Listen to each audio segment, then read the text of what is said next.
Assalamualaikum and hi, I'm Siti Fatimah Daud from SMK Puchong Permai.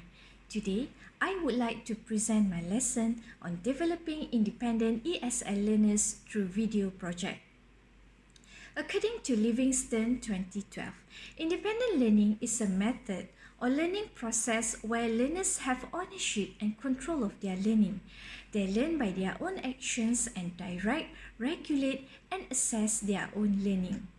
The independent learners are able to set goals, make choices, and decisions about how to meet their learning needs. This showcase is a small project where the students make a research about a topic of their interest by finding information online and from other sources. Through one-on-one mentoring sessions, students need to undergo a detailed process of organizing their points, drafting their arguments, and practicing their speech to produce a 1 to 2 minute video presentation about their topics. Independent learning can be daunting to some students if no proper guidance and encouragement are given to them.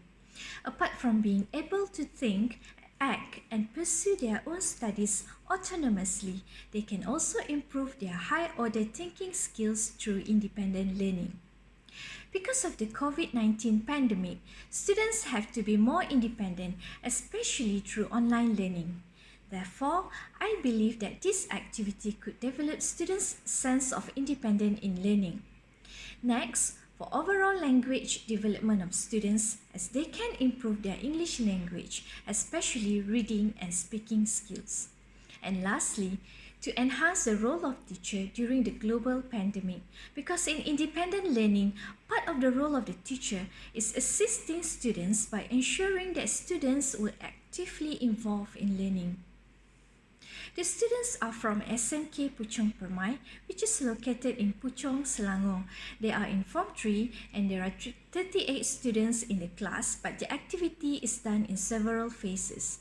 Their proficiency level is intermediate and most of the students have internet access at home. This is an important factor because they have to conduct the project at home. The project is done in 4 phases. This project started during the MCO in March, when students are still at home having online learning and still going on right now in MCO 3.0. This is the best time to do this project because students are already used to ICT and VLE and they can use their free time at home to carry out the tasks. It is carried out in phases of different groups so that the next group of students could emulate and learn from their friends, hence encouraging cooperation among the students. I set up a Google Meet with all the students in the group to give a briefing about the project.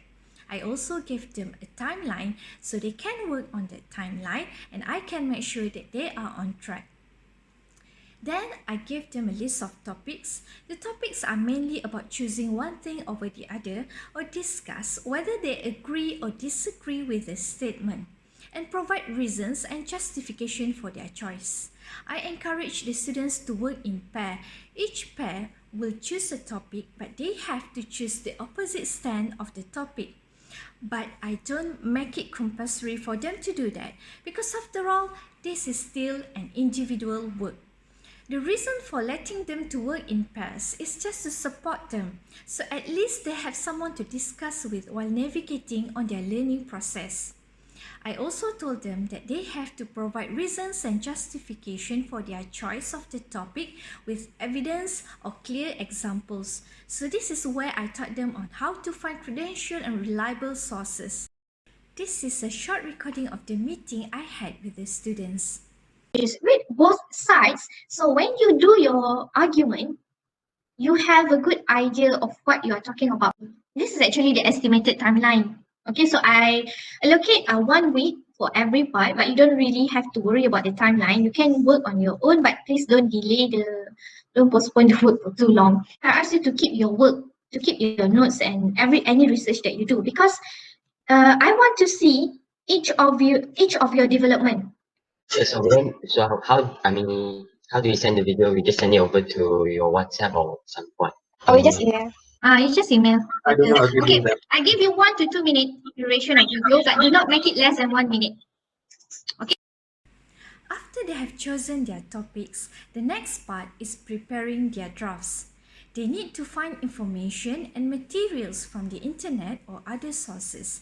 It can be from books or even from discussion with their parents or siblings.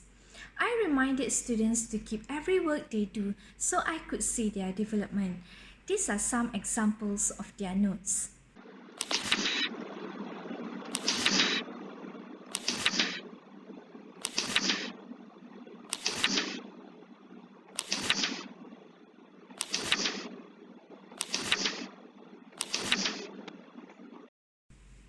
After they have done their reading and research on the topic, we had a few sessions of coaching, either face-to-face during school hours last time, and also Google Meeting and WhatsApp conversation. This is the part where I use questioning techniques to actively engage the students in the learning process. Usually, the students' answers will also provide information as to what is understood and what needs more work. These are some of the conversations I had with my students.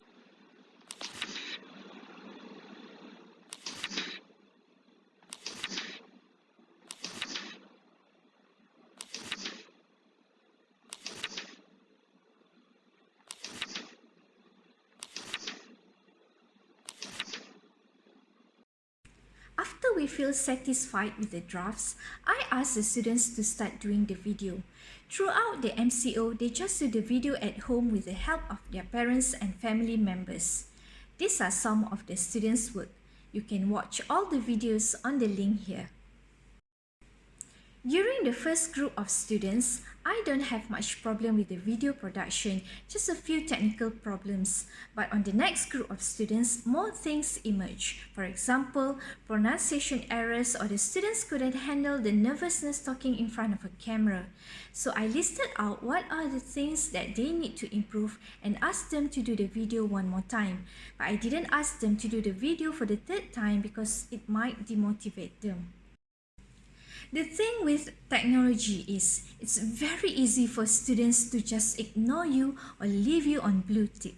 Initially, I thought that the first group would be the easiest since they are the ones who are quite good in English compared to the other students in the class. But turned out it's not necessarily true.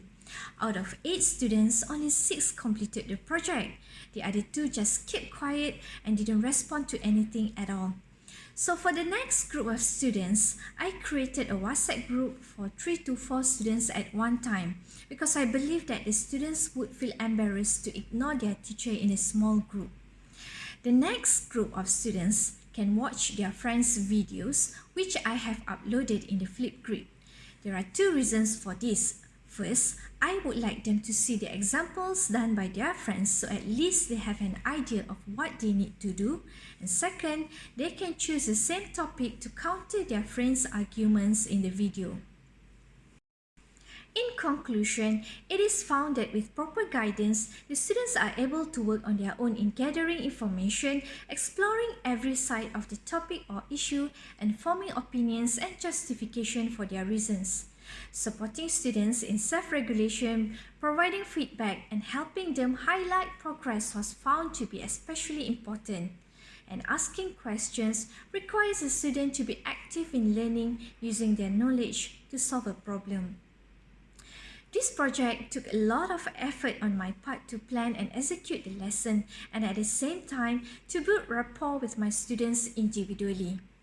I believe this not only benefits the students in language and other aspects, but it also gives a huge development in my own teaching style and approach. Thank you.